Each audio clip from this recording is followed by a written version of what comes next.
Club में हम मौजूद हैं जहां अग्नि तांडव देखा गया।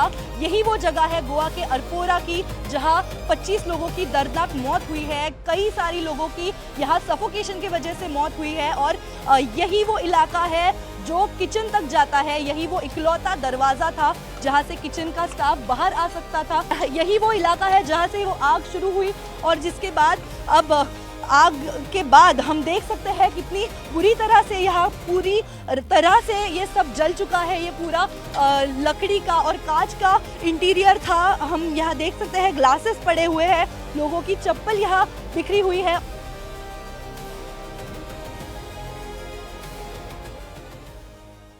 गोवा के उस बर्च क्लब में हम मौजूद हैं जहां अग्नि तांडव देखा गया।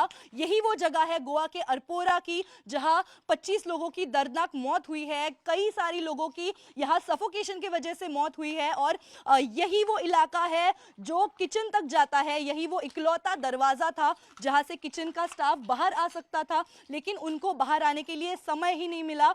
ये एक ही दरवाज़ा है जहां से लोग आ जा सकते हैं, लेकिन कोई किचन स्टाफ को इस बारे में इन्फॉर्म ही नहीं किया, जिसके बाद पूरी स्टाफ की, पूरे किचन के टीम की नीचे ही बेसमेंट में मौत हुई। ये हम स्ट्रक्चर अगर देखें तो पूरी तरह से जल चुका है, जल के पूरा क्लब राख हो चुका है। यहाँ मिट्टी हो, सीमेंट हो, लोहा हो या फिर लकड़ी, सब जल चुका है। और क्योंकि यहाँ ज़्यादा से ज़्यादा स्ट्रक्चर जो क्लब का इंटीरियर ये लकड़ी से बनाया हुआ था, इसके वजह से यहाँ आग बढ़ी, बहुत जल्द बढ़ी और ये पूरा इलाका है जहां आग लगी। ये पूरे स्पेस पे हम देख सकते हैं कि यहाँ पतरा लगा हुआ है और जिसके वजह से ये आग ज़्यादा बढ़ी है। ये पूरा मेटल का इलाका है और ये पूरा स्ट्रक्चर अगर हम देखें तो ये एक नदी पे बना हुआ है। ये नदी हम देख सकते हैं, ये पूरा सॉल्ट पैन एरिया बताया जा रहा है। एक इको सेंसिटिव जोन है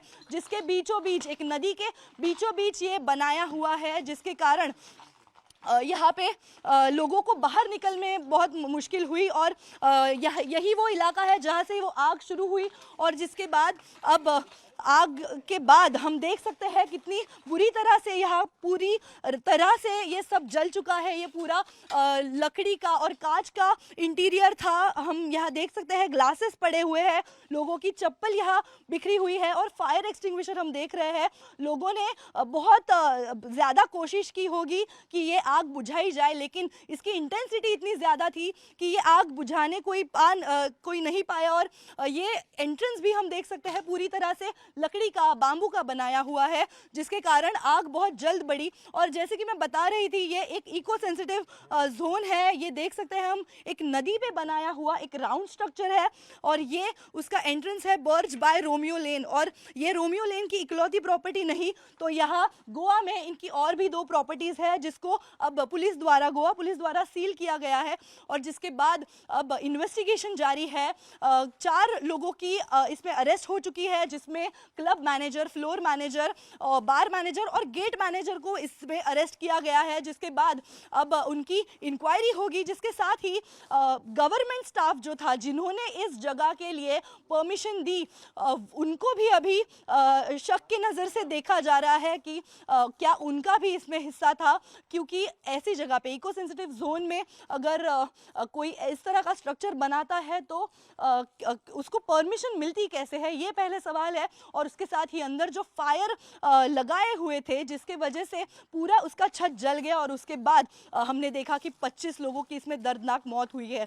अब लोगों को अपनी जान की परवाह थी, इसलिए लोग इधर से पैनिक होते हुए जल्दी बाहर निकले। और जैसे कि हम देख सकते हैं अभी भी टेबलों पे सारे ड्रिंक्स, सारी बॉटल्स वैसे ही पड़े हैं। इतनी पैनिक की सिचुएशन थी, लोगों की चप्पल भी नीचे बिखरी हुई है। लेकिन अगर किचन के स्टाफ को सही वक्त में इन्फॉर्म किया जाता कि यहाँ आग लगी हुई है, तो शायद पूरे किचन की टीम जिंदा होती और शायद वो 4 टूरिस्ट जो दिल्ली से यहाँ सिर्फ एक सैटरडे नाइट मनाने गोवा आए थे वो जिंदा होते। और ये लग्जरियस क्लब जिसमें हजारों लोग रोजाना आते हैं, स्पेशली वीकेंड्स पे लोग यहाँ हमेशा आते हैं, उनको इस पूरी घटना का सामना करना पड़ा, जिसमें गलती ये अथॉरिटी की भी उतनी है जितनी इस ओनर की है। और ओनर अभी दिल्ली में है, इस ऐसे बताया जा रहा है, और उसके लिए अब एक टीम गोवा पुलिस की दिल्ली जा चुकी है